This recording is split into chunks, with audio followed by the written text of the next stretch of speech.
Hello, everybody. Brian here, quantlabsnet.com, August 18th, 2025. In here in this video, I'm doing something a little different here. This is career-minded. Um, Many job descriptions put out language. You can see here about this is a quant researcher job. A lot of people want these type of jobs. Base salaries at 300K. And then obviously there's going to be bonuses and whatnot based upon performance. Usually, Jane Street's one of the higher paying firms that focuses on this space in the quant space, high frequency. So I added a little twist to this, and I asked the AI to give me a interpretation what I should take away from the words. And this is what I found. And I'm using the Genius Claude for this. So this is something you might be able to do to see what the job description really means. So in here, we know about Main Street, who they are. We know about quant researchers. I've always said if you want to move up to the higher paying salary ladder, you want to be into I'm seeing more, not just portfolio management, but now systematic portfolio manager, algorithmic based portfolio manager. And as I've said before, the way I'm doing it in the past videos on social media clips or whatnot, this is how they do it. But this is an interesting way if you're intermediate, even junior. This is quite the interesting way to interpret this. It's kind of reverse engineering what they're trying to say. Uh, so, for example, here, um, it's about being in New York, high bandwidth collaboration. So, what does that mean? Ability for researchers, engineers, and traders to have spontaneous conversations that can lead to breakthrough insight. All this happens in milliseconds. The physical distance between team members can literally translate to millions of dollars in missed opportunities.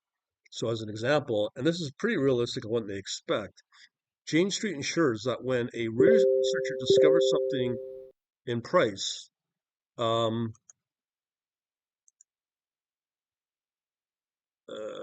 I gotta get rid of this.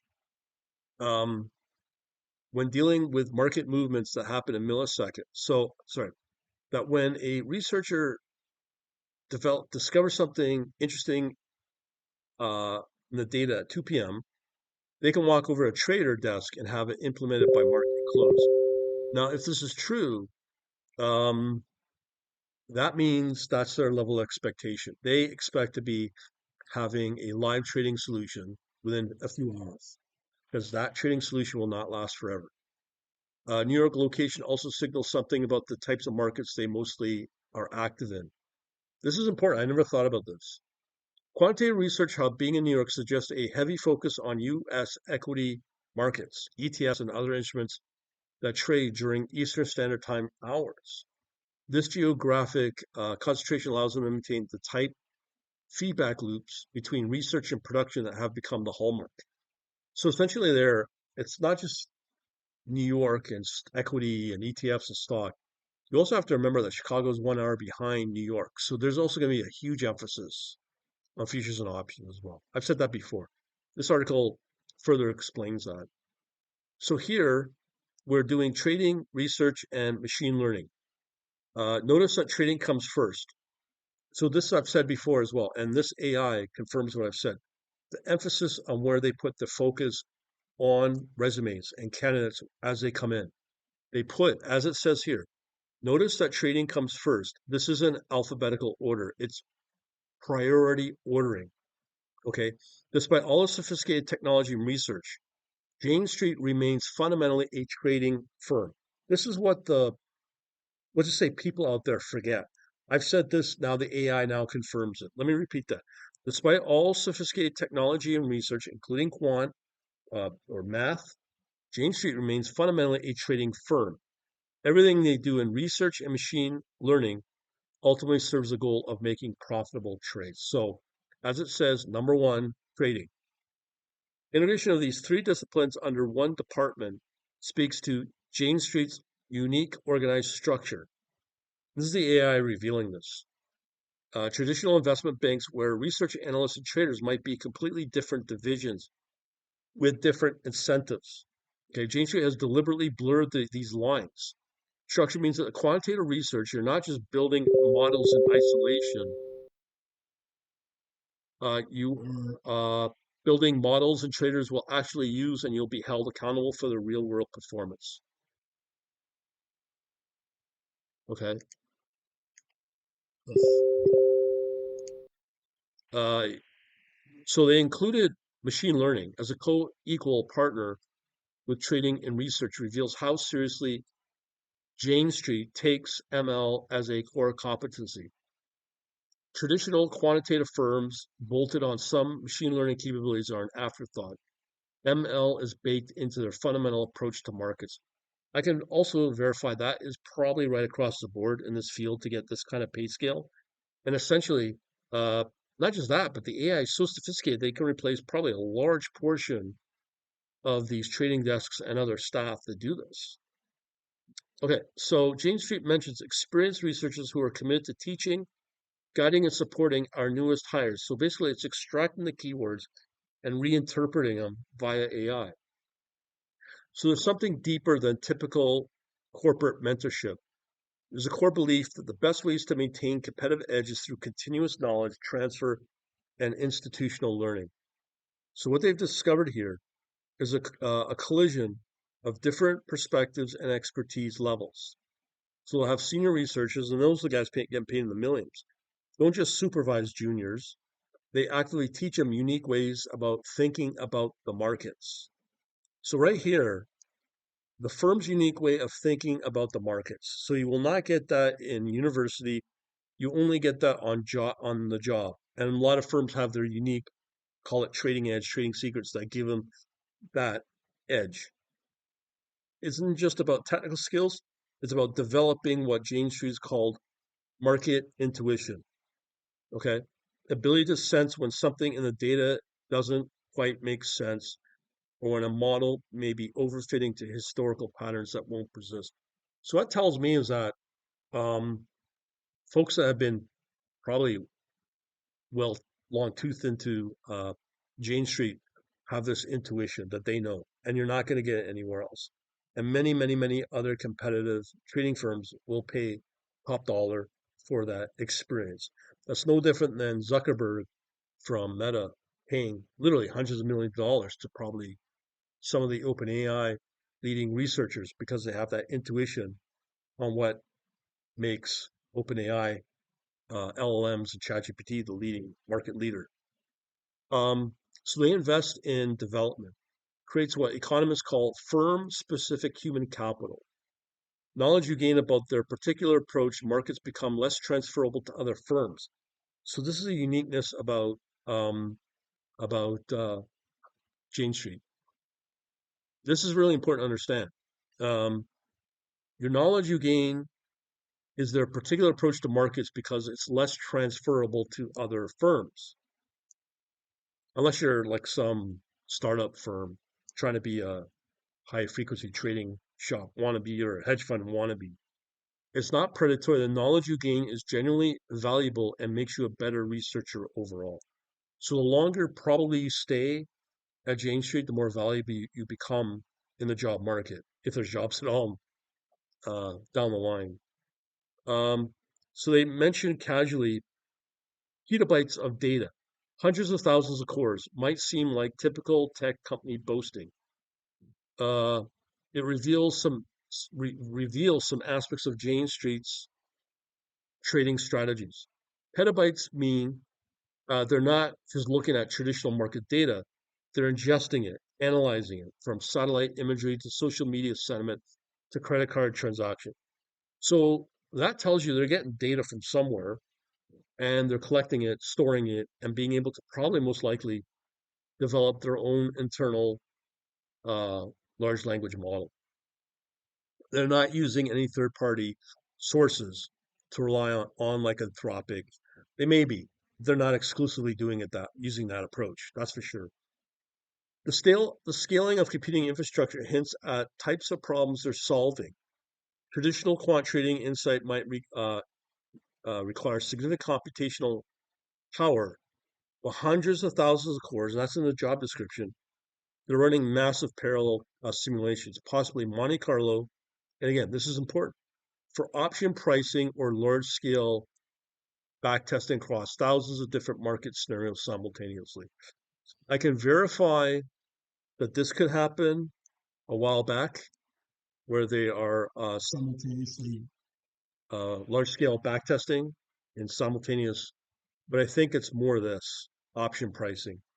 I'm seeing more volatility in the option pricing. And as I said before, a lot of these big firms most likely gain a lot of their profit in options because of the amount of data they have. So they're collecting this over the years and being able to, as I said, be able to have a data set, a historical data set that leads into the development of some kind of internal LLM that they've got. So they've got growing CPU cluster containing thousands of high-end GPUs.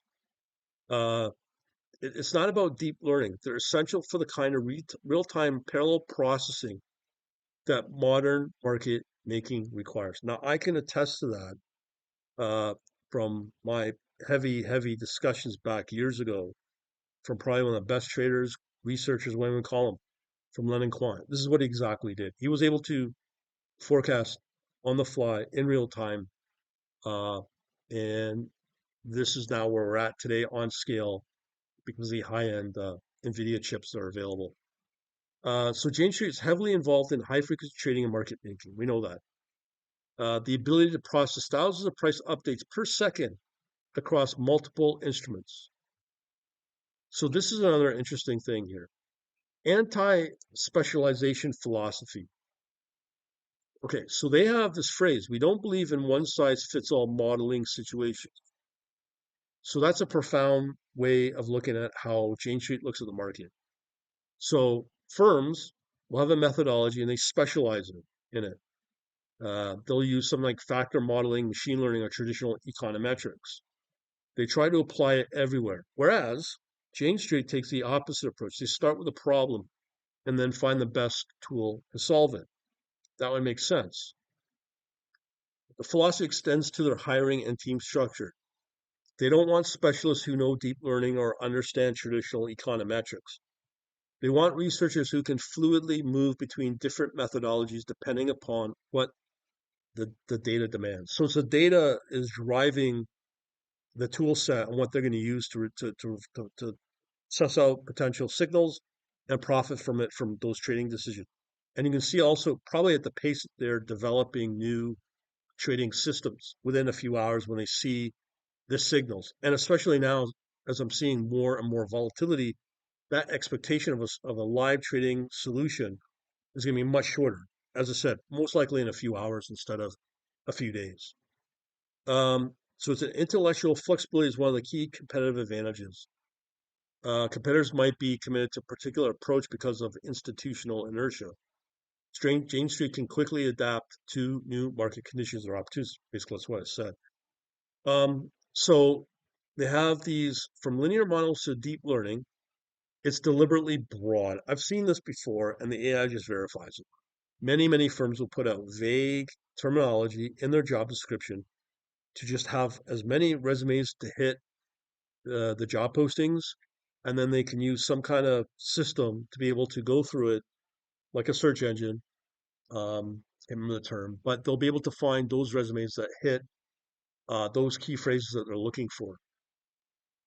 So linear models might seem primitive compared to the latest transformer architecture.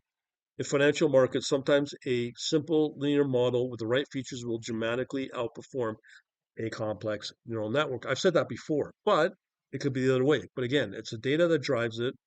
That's what's in the signals. And from there, there is this expectation among researchers at Jane Street, traders and engineers for sure need to get that completed and live trading within hours, 5 minutes for all I know. Now with the way AI is going, I can resolve and get code banged out very quickly now in an hour using third-party LLMs like from Anthropic and now the new GPT-5. So the judgment to know what complexity is helpful and when it's overfitting. So data, the daily reality, what depends on the day really means. So here it is. Daily activity, diving deep into market data, tuning hyperparameters, debugging distributed training performance, or studying how our model likes to trade in production. This paints a picture of intellectual variety that's rare in quant finance. And let me remind you, Jane Street is probably one of the most profitable firms out there, and they're the highest paying. So it's all interlinked. Most firms either have researchers who build models or engineers who implement them with little crossover. Jane Street has the same person debugging their neural network converging slowly, as an example, a working example for sure. This AI sourced it from somewhere. Same person might be debugging why their neural network is converging slowly in the morning and analyzing why their live trading algorithm is behaving differently than expected in the afternoon. Sounds familiar. This integration of research and production is both thrilling and demanding. You can see your ideas really impact in real time, but you're also responsible when things go wrong. So you might have one, two chances, maybe three at the most, and you're gone. You're out. You're out of the firm. You're fired. That's how it works. That's why they have high pressure. So how our model likes to trade in production. This is revealing. It suggests that Jane Street models have enough autonomy, and this is the most important thing from some of the classic books you read, is that they autonomy, there's another way of self-adapting, can develop trading behaviors that weren't explicitly programmed. And again, that's where the AI kicks in. Okay. Hints at sophisticated reinforcement learning or adaptive algos that evolve their strategies based on market feedback. Okay, so that's how they do the modeling. It's quite clear. Obviously, not in enough detail, but it's enough to understand uh, how, in general, they work from a surface level. So the hiring philosophy. Many of us were in the same position before working here. So it's regarding finance. Experience is both humble and strategic. Humble because it acknowledges that finance isn't rocket science and smart people can learn it. Okay, that's true. But it's strategic because it reveals their hiring philosophy. They'd rather hire brilliant people and teach them finance than hire finance people and hope they're brilliant. So that kind of contradicts what they've also said that trading is first. So in my mind, they will probably look for PhDs, also look for people that coming from um, uh, uh, trading firms with experience, and there's a lot of people have been laid off with PhDs right now because the way it is, or they prefer to bring in a slew of interns, pay them very well. We've seen those postings, and choose from the best. Um, so here it's saying that it has several advantages. Uh, People without finance backgrounds don't come with preconceived notions about how markets should work. More likely to question fundamental assumptions and spot patterns that industry veterans might miss. And that's why you always hear they prefer the physics mind over anything else because of how they problem solve. Hiring from diverse academic backgrounds, physics, computer science, math, engineering, ensures cognitive diversity that leads to novel approaches to old problems. It's all about, it sounds like intellectual curiosity. There's a good example in this article that was generated here. So the markets constantly evolve. They might work in the last year, but might not work in the next year. I would even say in the next last week, and might not work in the next week. That time frame is getting shorter and shorter. Jane Street needs researchers who are energized by uncertainty and excited about constantly learning new things. So that right there tells you they don't want to deal with a lot of older people because the older people are fixed in their old ways. They rather have people who want to apply a fixed set of skills repeatedly. That's the younger folks, it sounds like. Recent graduates, in other words. So, technical requirements, Python as a cultural signal. This is an interesting fact that this is why I use AI for this. Python proficiency, technical skills are described more generally. Python has become the lingua franca of data science and machine learning. So what does that mean? They adopt quantitative finance has been more gradual. Traditional firms still rely on C++ for performance reasons or proprietary language and platforms. But here, Jane Street Python signals several things about the culture and technology choices. They prioritized development speed.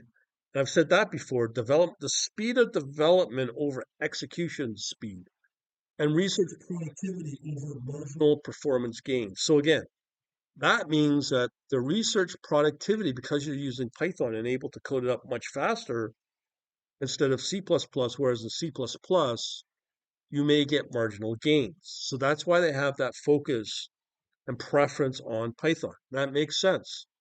They want quant researchers who can quickly prototype ideas and iterate it rapidly, rather than spending weeks implementing a single model in a low-level language. That makes sense as well, especially now with where AI is.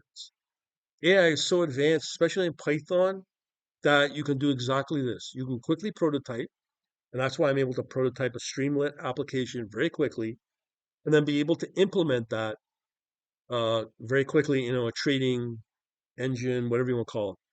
So whereas if you are using a single model in a low level language, the problem there with something like C++, you're going to spend a lot of time on debugging it, code segmentation faults, uh, involving much higher amounts of raw code. If you're not using dependencies and other libraries for less load. So it's more complicated to build the solution with C++ versus Python. Third, they're betting the vast ecosystem of Python libraries for data science and machine learning more than custom built solutions. So with a lot of the C++ shops, they're going to have their own custom built solutions and libraries, most likely. Whereas Python libraries, third-party libraries used in the Python ecosystem are preferred at Jane Street. So this has hiring implications. By standardizing on Python, remember they used to use OCaml. I'm not sure where that's at. They can recruit from a broader data science and academic set of communities, and not just traditional quant finance. So this is something a lot of people may not would have not come up with. So this is because it's more universal with Python that they're able to hire broader set of people in the whole data science world. There's a really good example of it somewhere in here. So with a data science, be it medical, be it math, be it whatever, machine learning research from Google or data science from a tech startup can immediately be productive at Jane Street without learning new languages or platforms. And I think that's one of the what I'm seeing more of, that they're not using OCaml as much. Open-minded matters. Open-minded thinker, precise communicator who collaborates with colleagues from a wide set of backgrounds, um, which becomes standard corporate speak, reflects a crucial aspect of Jane Street's competitive advantage in the marketplace. Best insights come from unexpected combination of expertise because there's people there with different perspectives on how they're trained through university or wherever their background comes from. So this is important. Researcher with a physics background might notice the order flow patterns resemble price transition in a statistical mechanics leading to a new way of market volatility. Again, that is why they like these folks with a physics background. Whereas this is interesting, and I've heard this not as much, but I've heard it, or someone with a computer vision background might realize that the price chart pattern can be analyzed using techniques from image recognition. So they're going to bring in computer vision specialists as well. Who would have thought? So these cross pollinations only happen when people from different backgrounds can communicate effectively and open to ideas and initially some unrelated to their domain. There you go.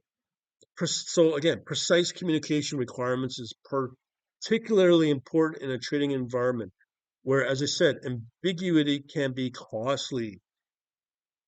From what I remember, a lot of the, let's say, Asian, Eastern European, South Asian, I guess you could call those regions, They like to get in the IT world because English is not their first language. So they like to stay quiet and just code something up where they don't need to collaborate with people in the the English uh, language. So if you're looking at jobs in London, New York, hate to say, maybe that language and precise communication is very important, where there cannot be loosey goosey set of communication skills or where it's secondary. I don't know. I'm just saying. So you're describing a model that will be creating millions of dollars. Okay, every detail matters. So if you slip up on a microsecond level, you could cost that firm millions of dollars. And again, when these things happen time and time again, you're out. Researchers need to be able to clearly articulate not just what their model does, but why it works and what its limitations are and under what conditions it might fail. That's why you get paid the big bucks to properly explain this, especially when you are at a researcher level. Okay. It's not just about best scenario, best case scenario, but worst case scenario and why. Okay, so here's a PhD preference. I've talked about the educational. The AI will tell us what it really is. So they want the research experience over the credentials. PhD or other research experience is a plus, but it means something else.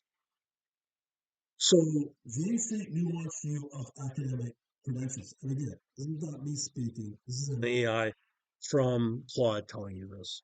Not requiring a PhD because they fetishize academic development achievement, but because doctoral training develops specific skills that are valuable in quant research. The ability to work on problems with no clear solutions, comfort with uncertainty and failure, and experience with the iterative process of hypothesis generation and testing. So breaking it all down, what basically that means is the ability to work on problems with no clear solution. There's no plan. And again, if you look at just something like in a general term on how to prompt an AI for a specific result, that's where the AI will give you exactly the response. But the better you are prompting, you get better results. So it's the same approach here. So especially if you're being thrown into something you're not familiar with as well, you have to be a risk taker, meaning you have to be comfortable with uncertainty and potential failure. But these firms will give you a very subset of lenience when it comes to failing. They'll put you on a very tight rope. And if you're too dangerous from 'em, out you go. And you probably will never enter back into the field unless you're going to work in some kind of garage operation. And then also the iterative process of hypothesis generation and testing. I've said this before.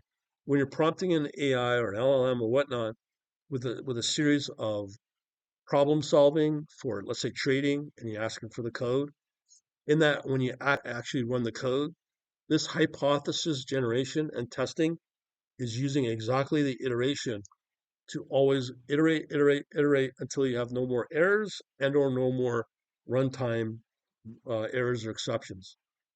Other research experience as equivalent to a PhD is telling.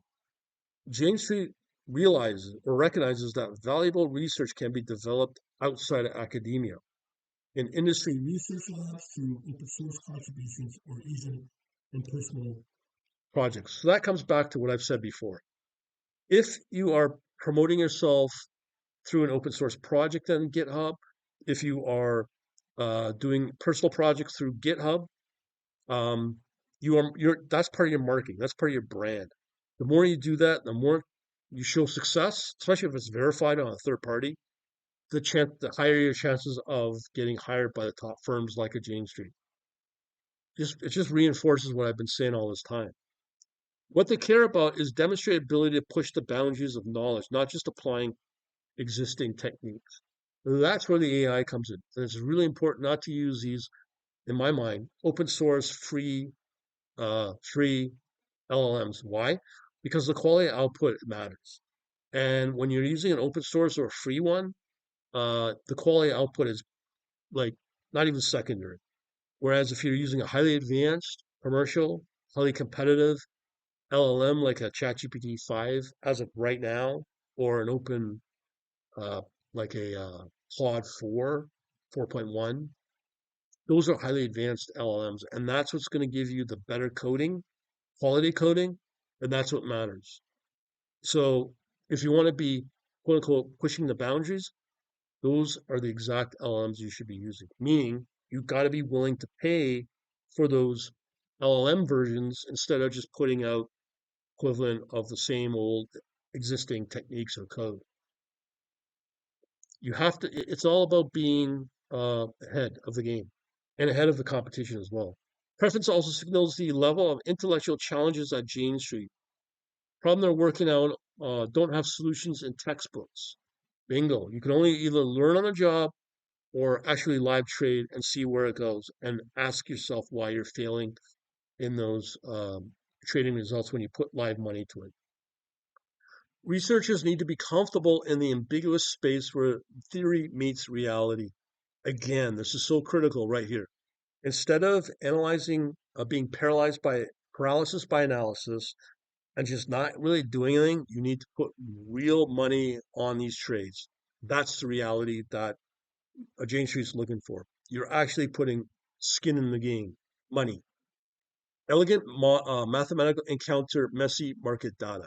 So again, that's part of the other problem.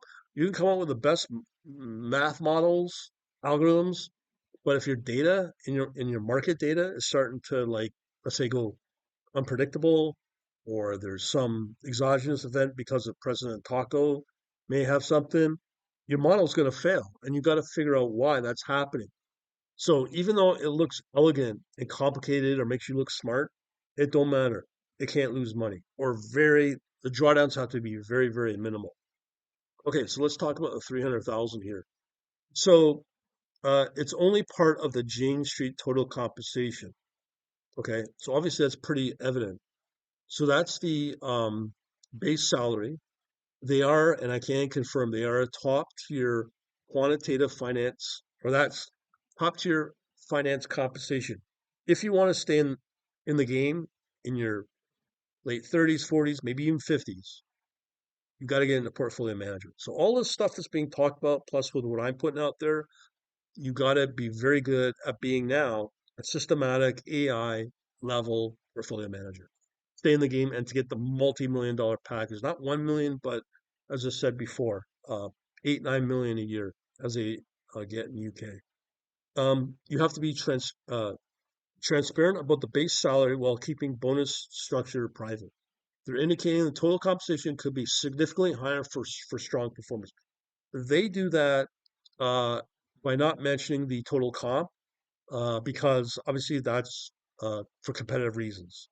Once the competitors know, they'll try to match it. If you really want to know what's being paid, go to the Blind app, and there's lots of talk about that in that space about what people are getting paid for what they do in these firms.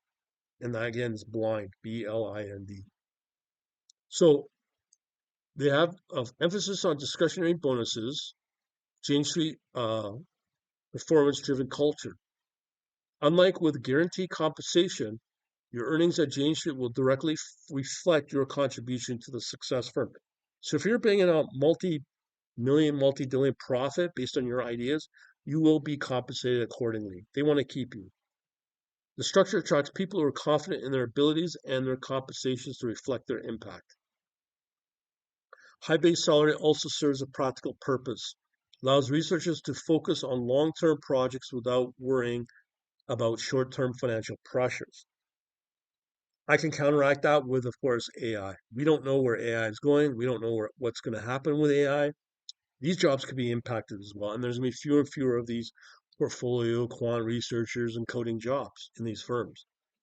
When you're exploring novel approaches to market predictions, you might have months or even years where your research doesn't immediately translate to profitable strategies. The substantial base compensation provides stability during these explorative periods. This, I'm not sure if I can validate, but I do believe if you're not returning consistent profit with these firms, I see no reason why they keep you. because not just that, but the AI can replace you. And as I said before, it will replace your career. Learning curve, what they don't tell you. This is going to be the interesting part, as among many others that's already in this video. Regarding lines of this job description, uh, change your experience aren't explicitly mentioned, but can be inferred. Learning curve will be steep. Um, you'll be expected to quickly absorb not just technical skills, but Jane Street's unique perspective on how markets work. The pace will be intense with the constant pressure of living live trading, creating urgency around every decision. So this is another way of saying if you got heart problems, you don't enter into this space. Okay, if you've got anxiety problems, do not enter into this space. I just read about some whack job um, uh, intern had problems dealing with the pressure of what came out of Stephen Cohen's firm, and the intern's now threatening, well, has launched a $20 million lawsuit against that firm because he couldn't cope. That's going to get thrown out of court. But it's the same thing here. Just don't get into this space. And at the same time, they expect you to have the numbers. They expect you to have the capabilities to get up and run quickly, maybe right on the first day of your job. Um, and they will make sure it's intense to weed out the weaklings. Intellectual challenges may be unlike anything in academia or traditional industry. Academia research has the luxury of perfect data and unlimited time. At Jane Street, you'll be making decisions with incomplete information under time pressure. This is why they get paid the big bucks. Traditional industry roles may often involve applying well-established techniques, but at Jane Street, you're regularly inventing new approaches to novel problems. Okay, so here it is. The I've said this before. The responsibility will be significant. Your models won't be evaluated in academic papers. That's the difference between, as I've said before, if you are moving into the consulting space or you're moving into let's charge people for these trading ideas and whatnot, that means they cannot produce profit. If they could produce profit, they have a third party verified account, bar none. No questions asked. End of story. If they can't, then, well, they fail. And a lot of these people in these roles, exactly as it says, the responsibility is significant. Your models will not be evaluated in academic papers.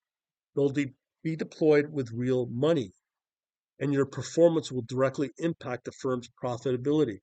And that's why I say the real test is when you put your own money on your own trading ideas and you have a third party trading account to verify that. This creates pressure and satisfaction that's hard to find elsewhere. The satisfaction only comes if you're consistently profitable. Okay, simple as that.